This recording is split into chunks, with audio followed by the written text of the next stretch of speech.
Welcome to Hustle and Heart Podcast. I am Brittany Schmaltz, and I am the Director of Administration and Marketing. I'm Corbin, and I am the broker and owner. I am Leslie, and I am the Community Impact Coordinator and Real Estate Agent. I feel like it just came to me that we have so much different life walks, paths, and being women, we could bring a lot of information to the community, and it doesn't all have to be real estate. It can just be life experiences, and we can share a lot of things from different genres. And that was my thought on it. I thought we had a lot of information to give. What she said. I thought it'd be good to get our name out there a little bit more and make more awareness to Full Circle and have clients or potential agents kind of get to know us and who we are, because we're a lot of fun and we do a lot of work, a lot of trainings. Corbin puts a lot of effort and time into those, and I think anyone could benefit from either using us as an agent or even joining our brokerage. Yeah, that too. Ditto. What she said. I feel like each one of us at one point, brokerage-wise, have probably brought some sort of either personal experience or business experience to Corbin. So she probably feels like she hears all of these different stories about different things going on. And I'm guessing that some of our pasts or some of our questions or some of our things that have happened are similar. And so why not get it out there and start talking about it? And obviously, if it's similar here, it's similar everywhere. So that's my opinion. Yeah, I think this just kind of gives us even more reach than our little bubble. Right. Expanding. I think that a podcast is more beneficial than just posting on social media platforms, just because it gets people more aware of who we are rather than reading a whole novel that people post. It's not just a picture. You actually kind of get to know us.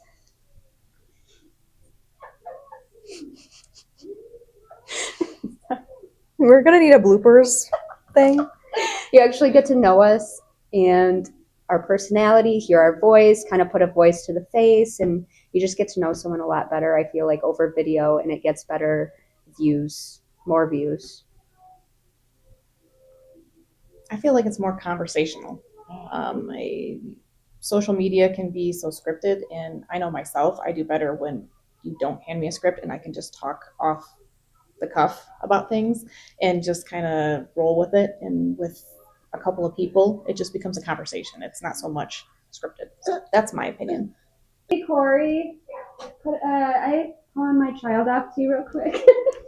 I think this form of video and audio, you get to know people way more, because when you're doing a 10-second reel or just seeing a picture on social media, it's just you're not getting deeper to getting to know that person.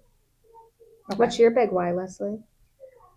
Oh, as far as being an agent, my big why, I would say, is because I left an industry where I was helping people, and I found an industry where I can help people and I can do it my own way. And I can put myself into it enough that I kind of lead the way and know that the outcome is going to be a good one, because I know my work ethic. I know I am a hard worker. I'll do whatever it takes to help people. So for me, it's all about making sure that I take care of people. That's always been my thing. So I think it comes down to, it's the same way in life, though. I think when you're a mom or with your wife, you always want to try to help. So I think it's kind of instilled in me to just try to help people. So because you did healthcare before this, right? Yes.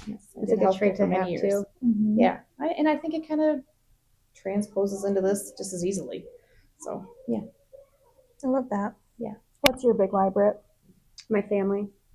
I stepped away from the dental field. I was in the dental field for 10 years, which I miss and I love, but I felt stuck and I never got to see my family. And I reached out to Corbin one day when she was looking for a transaction coordinator then, which was almost 5 years ago, forever ago. And it kind of just gave me more freedom to be with my family, and I don't have to I can interact with them while I'm working, and multitask, and I'm more present for them than I've ever been, and it's really rewarding. I really, really enjoy that.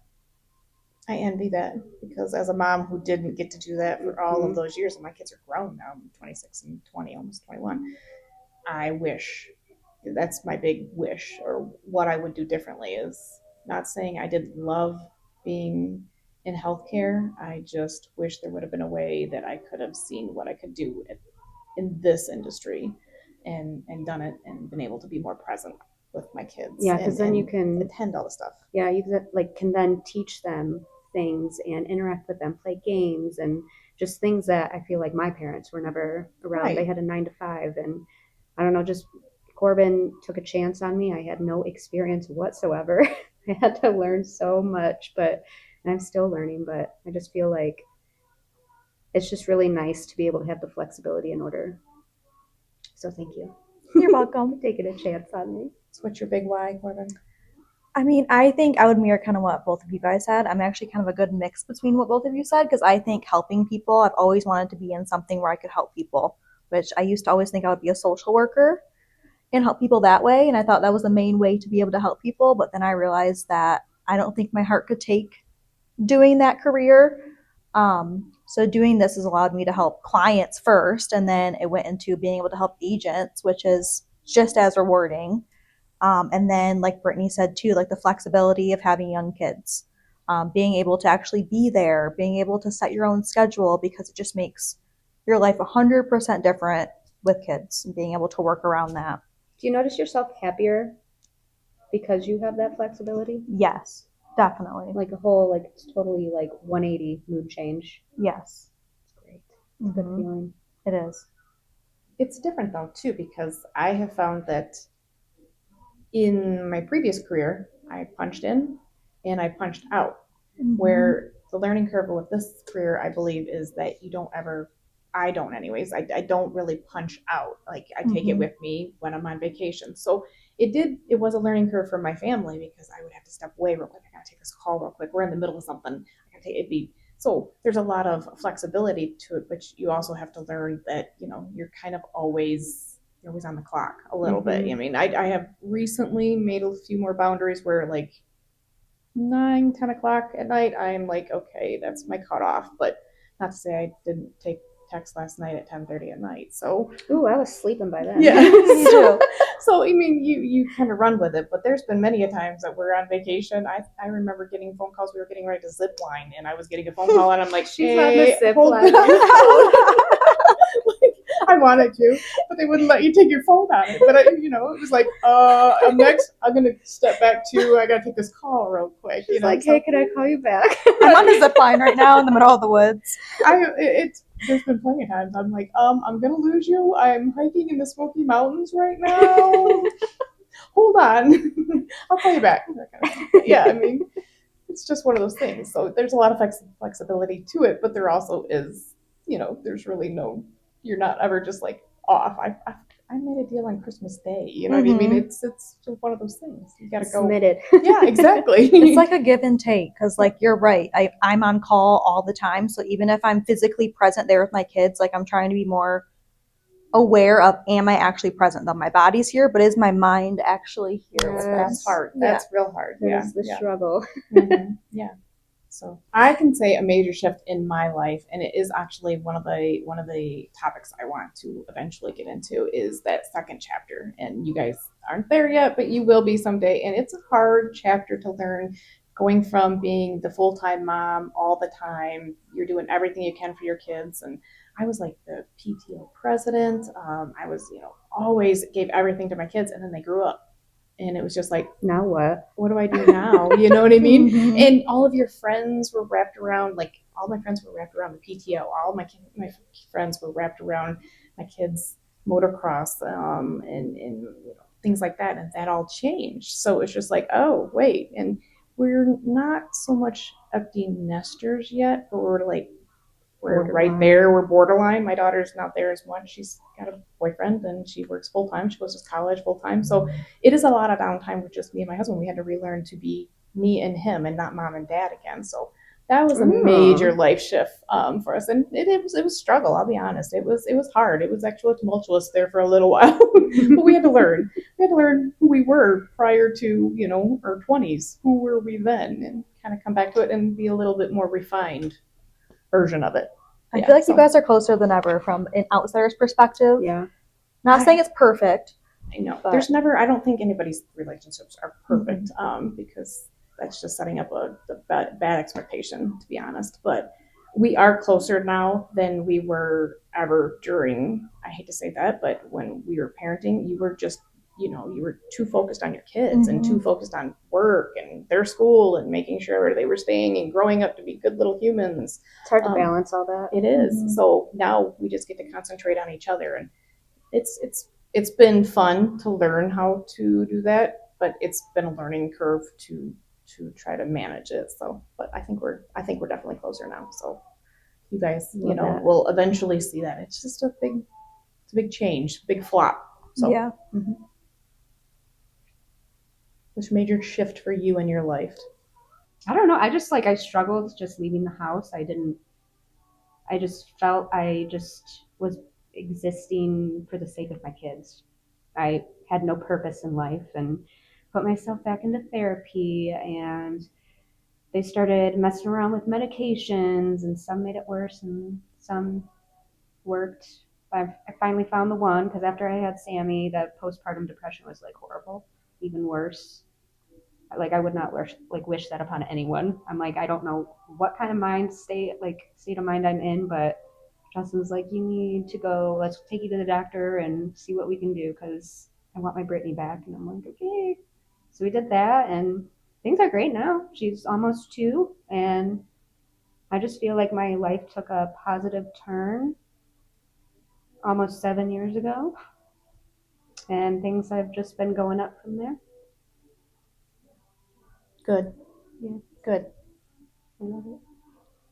I don't know if I don't know if I even mentioned this, but I went through the same thing. I had postpartum depression, and I was a horrible person prior to it and thought it was just a bunch of BS. I'm like, snap out of it. You got a brand new baby. You're fine. You're just in your head. You just need to get off the couch and to go do something. And I didn't have it with my first one. But there's a 6-year span between my first and my second one, because we tried many times and unfortunately didn't happen as quickly as did with the first one. So by the time I had my second one, all the hormones and the injections and all the things that they did to try to have a second one, I think caught up with me. Did you do IVF? Yeah. Okay. Yeah. I have a friend going through that right now. It was rough, and I didn't really recognize it on the inside. I didn't really realize how bad I was, but I was doing some funky stuff, I'll be honest. And I had the same conversation with my husband. He's like, you're either going to the hospital tonight or I'm calling an ambulance, one of the two, because you're not right. Something's not right. Something's going on. And did you ever feel like you disassociated? Yeah, I honestly, I still do it. I felt like I knew I was being a bad mom, but I knew I wasn't being anything abusive or anything like that. You know what I mean? Yeah, exactly. No, it wasn't like that, but I just felt like I wasn't being a good mom because I wasn't doing anything. I didn't want to get off the couch. I didn't want to leave the house. I didn't want to do anything. It was just went from one room to the other room, and that was it, just getting by.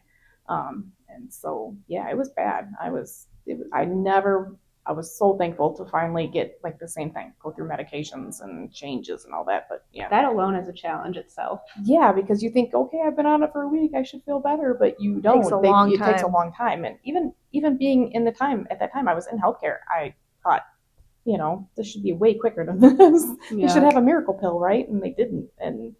And yeah, that was a struggle. And then there's the side effects of all those medications that make you feel even worse, because a lot of them put on, weight gain and all kinds of things like that. And you're like, this is supposed to be making me feel better. I feel worse. I feel way worse now, but you have to stick with it. But I think you look great. Oh, well, thank you. You're welcome. You look awesome. Thank you. I'm underrated. And I'm so, I didn't know you were in dental. Yeah. She has perfect teeth. No wonder. Now I know. I love the mouth. I am a nerd for the mouth. Really? Oh God, no. I'm not kidding. I've worked in ortho offices, general dentistry offices, and perio and endo, which perio is like if you have an infection, we would Mhm. cut the gum open, flap it, and suck out Good the stuff. I was pregnant with Chris at the time. Can we cut out that thing that I just did? I do that a lot. No, I loved it though. It was nasty, but How about Brittany can talk about the change she's seen in me because she'll be able to verbalize it better. I can. Corbin's big shift that I've noticed within the last year is that she has set boundaries. She is stronger mentally. I don't know about physically, but Not physically. Definitely mentally though. She actually it's almost like she time blocks. She sets aside time for her family. She shuts her phone off at certain times, and she just kind of has prioritized things at certain times. And I think it's definitely helped with her mental health as well as the business because she still is always there. But no, I think her shift is definitely how she has, what's the word I'm looking for? Like delegates time, like she time blocks her life basically. Well, I think a lot of that has been like you and Corey taking on a lot. You also Off my plate. delegated a lot to us, where at first I think you were a little hesitant. Yeah, Which it is took some fine. time. Yeah, It's like kind of that control too of being afraid that. that if you don't do it yourself, it's not going to be done right. But having the right people like you and Corey, like I trust you guys to do even better than I could now. we're the dream team. We are. Corey and I work really well together. I think that Corbin's thing is that she found out that once she loves herself, that she's able to project that love into other things. Did I word that right? Yeah, I think so. Yeah, I think it's more she has realized her worth of being able to set aside time for herself. She is worthy of that, and being worthy of that, she can also, then she gives it back to us and showing us that we're worthy of that as well. So You guys are great with words. There's a funny thing though. There's been times where I'm cooking dinner. It's probably like 5 or 6, and I'll call her and I hear the water running. I'm like, oh, it's bath night. Every night's bath night, but I still answer it. I can't sit in bath. I feel like I'm sitting in like dirt water, filth water. So I don't know. I've never been a bather. I don't get it, but no, I just think it's funny that I'm like, ooh, self-care. She's over here lighting candles, puts on her fireplace because she has a fireplace in front of her bathtub. no, that's good. I think that decompressed time is important. That's honestly a goal for 2026 for me, is to find the time block for myself somewhere and throughout the day too. So yeah. That's what my therapist told me. She said, find like 2 hours out of your day that are meant for you. She's like, what do you like doing? I'm like, I don't know. I'm a mom. I don't know what I like to do. I like to shop and get Starbucks. Whatever is mentally clearing for you, then yeah. Starbucks it is. Might not be good for your wallet, but it's good for your mental health. Right. You know how at Starbucks you can earn points? Mm-hmm. If you hit 400, you get a free like merchandise. So I got a free cup back in November. I'm almost up to 400 points again. I'm like, holy crap, I spend way too much money at Starbucks. I get double the points if I use a gift card. So I'll transfer money from my bank to my gift card, so I get double the points. So technically, that's $200. It's a life hack. There you go. Don't let Justin watch this. Yeah, exactly. He'll be like, you what? This is scripted. This is not real. Corbin told me to say that so that it sounded like I was business savvy. So I sound more professional.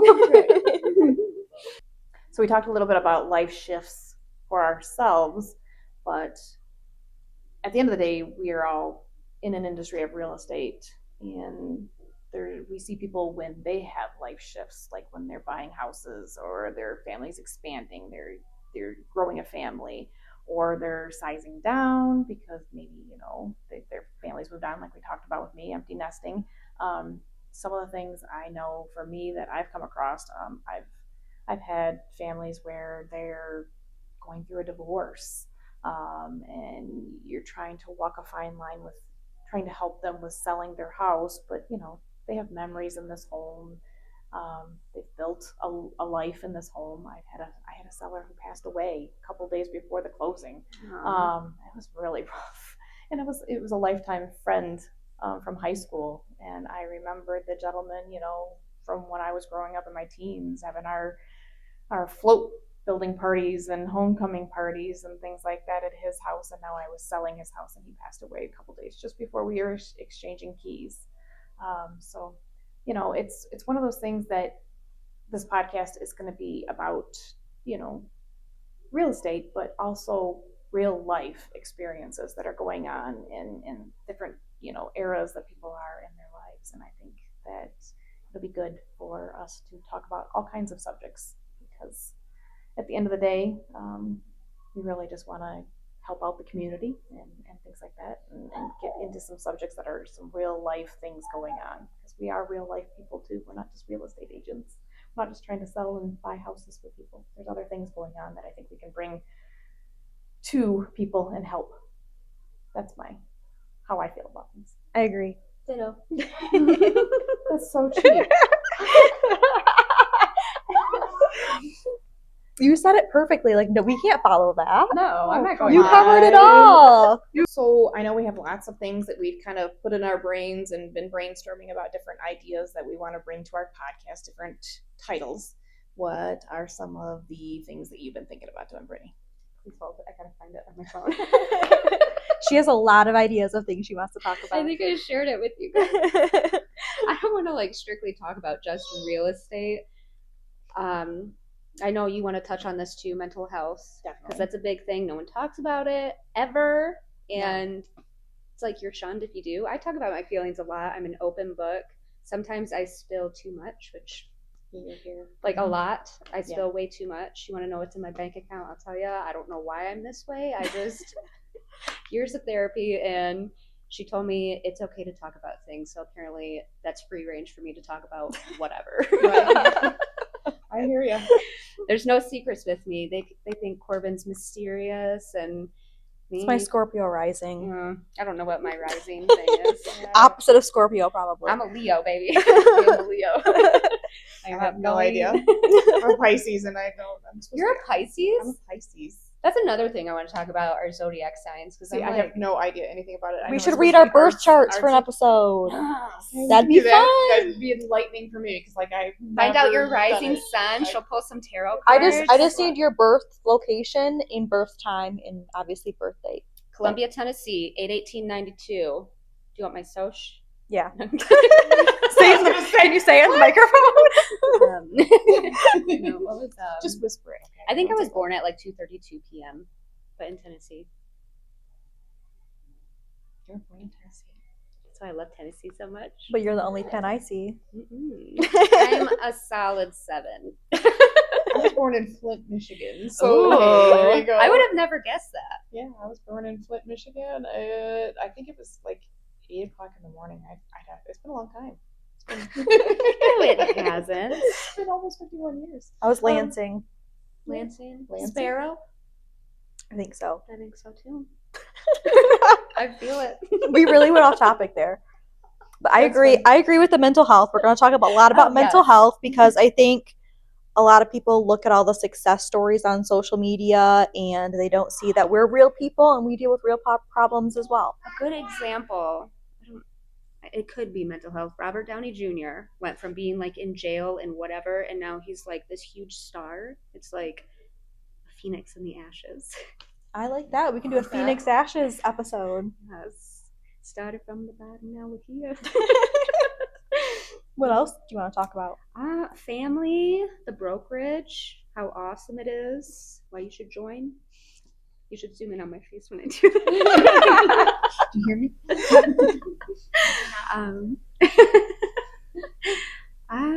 Just life, relationships, I think. Just talking about anything. Yeah. I agree. Relationships, family life, life struggles. Yeah. What do you guys want to talk about? Same thing. Mental health, relationships, funny stories. You have a lot of those. I do have a lot of those. I have a lot of lore, as they call it. Lore. That sounds medieval. All right. That's what Peyton says. She's like, I always just drop the craziest lore that she can't even believe it, just randomly in a story. Explain what lore is and explain how I always drop crazy lore. Come over here. Speak. I don't have a definition. Don't give examples though. That would be a different podcast. Oh. Here, chat. ChatGPT. Lore refers to a collection of stories, traditions, and background information about a particular world group or subject. So your backstory. So I think we should share what is a fact that no one would know about us. Let me go first. Oh, gosh. Yeah. Fun fact about me is that I wrote a book. I want to It's change on mine. Amazon. It's on Kindle Unlimited. How If much you want is to check it out, Kindle Unlimited. It's free if you remember. I remember. I don't know what else. I think a lot of things would You surprise collect people. oddities. I do collect oddities and dead things. Can you describe what an oddity is to our folks out there? It can be a lot of different things. Anything that's like a collectible, something that's cool. A lot of it is like taxidermy things, Did bones. you see there's something coming to? I think it's. I did see that. Detroit? I'm going. Are you? Yeah. As soon as I seen it, I thought of you. I was like, oh, look, skulls. Yeah, that's what she means. Leslie found was it a weasel that you found? I don't know. We don't really know what it was, but Send me a picture, I'll let you know she what found it a is. skull in her yard, and she even like cleaned it off for me and gave it to me as a gift. It's not human. We know that. It's not human, but it's on my shelf right now, the whole oddity shelf. Right. Send me a picture. It might be a muskrat. We should ChatGPT it, or did I? I I can't don't remember. remember. Or just ask Justin. I don't know. Something killed something in my backyard. I live It was in the me. woods. It wasn't a cat. No. No. No. It's either it was either a possum. Looks like to me it looked like a possum. Yeah. Probably is a possum. Yeah. Strange fact about me. I don't really know because I feel like I'm such an open book. I feel like I just kind of bleh and tell everything about every. Our audience might not know. I don't know. I feel like they would too. She loves Holly. That's not a secret. Wow, would have never guessed. Coming to you first. Yeah, Breaking exactly. news. I'm an only child. I don't know if anybody. are? I'm an only child. Okay, we should do an episode on like our birth order, and see if like all the stereotypes are true for us or not. I'm an only child. I married into a big family. My husband is the baby of, I think there's like 7. I have to go through the names, and that's horrible because we've been together for 36 Someone years. volunteered to birth 7 people. Yeah, but she birthed them. I don't know if it was volunteer or not, but she had them. Let's see. You hunt.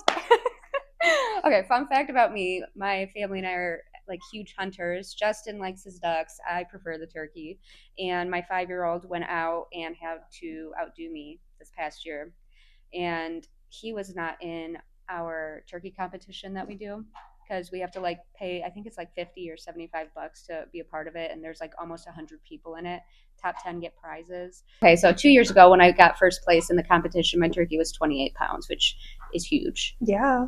Chris, my 5-year-old, had to outdo me with his pew pew and shot a 30-pounder, and he wasn't even in the turkey competition, which was like heavier than he was probably almost.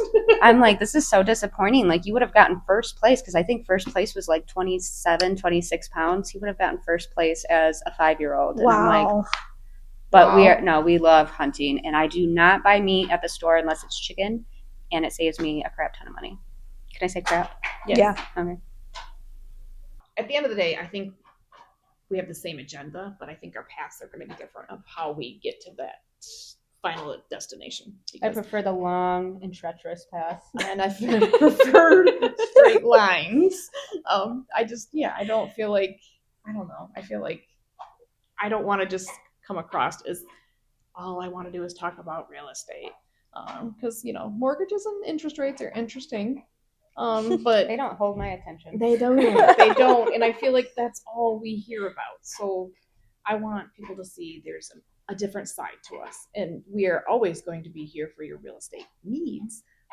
But also, Corbin joined the bowling league, so Are you kidding me? You're going to be a bowler? So I love bowling. So just saying. I don't want know. to If go she bowling. joined. Let's go. Bowl for bowl.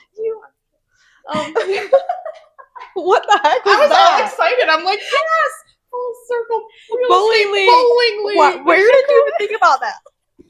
I had Okay. a Red Bull. It gave Okay, me wings. so now we just totally came up with we need to have a Bowling league. team meet at a bowling alley. I would do it. Oh, I I'm would really totally do bad though, so you don't want me on your team. She's so done. Okay, so let me just say You this. can have bumpers. I also don't want to talk about just real estate because I want to open up our audience and I want to open up conversations to everyone, not just real estate agents. Because there's so much that we can learn from each other and help other people that isn't tied to real estate, but maybe we did learn from real estate or maybe just our regular lives. Yes. I want to Like an open entrepreneur. up the conversations. Yeah.